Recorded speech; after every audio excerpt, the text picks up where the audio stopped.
Okay, Regilo again, nagbabalik. Ngayon magpapaligo na tayo ng mga ibon natin, mga breeders na gagamitin natin sa ating pagbabalik.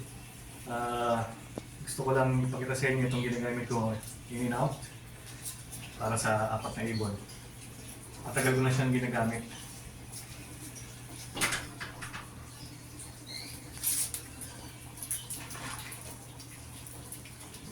Ayan. Tapos, kawin lang natin yan.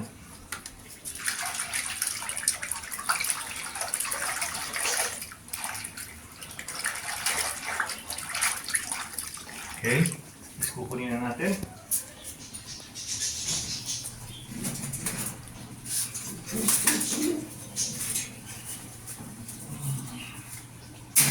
Magsimula tayo sa mga light colors, lalo na kung may mga off color tayo or sa mga light blue bar, ganyan. Unahin na natin yan kasi ito yung medyo malilinis.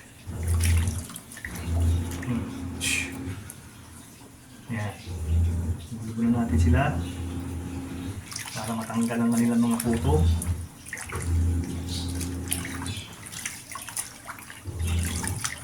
Sa ilalim ng pakpak.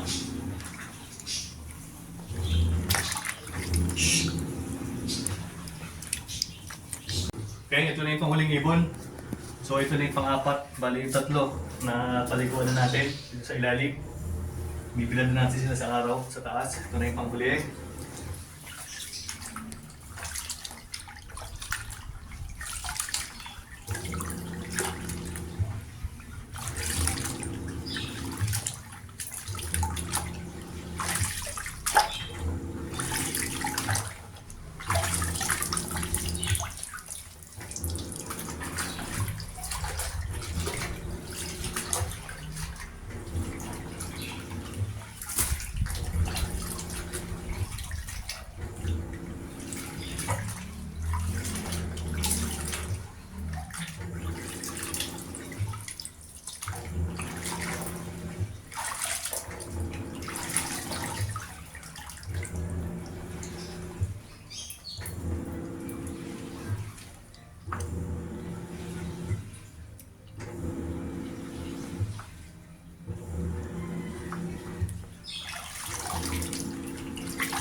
Hoy!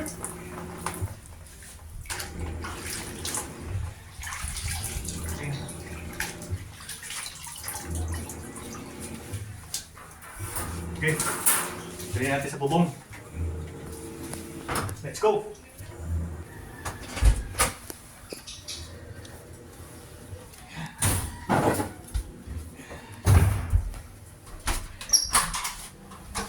Dito tayo maglalagay ng loft. Pagka may loft na tayo, pag may mga flyers na tayo, kuha naman yan, kuya. Kuya, kuha naman. Kita nyo?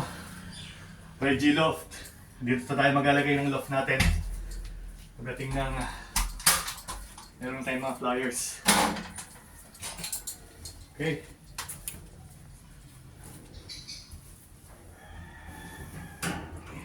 Bilat mo na kayo sa araw.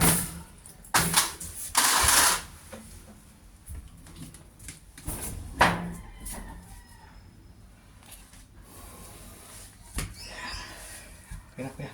Dito, ano? Ano ba dito? Okay.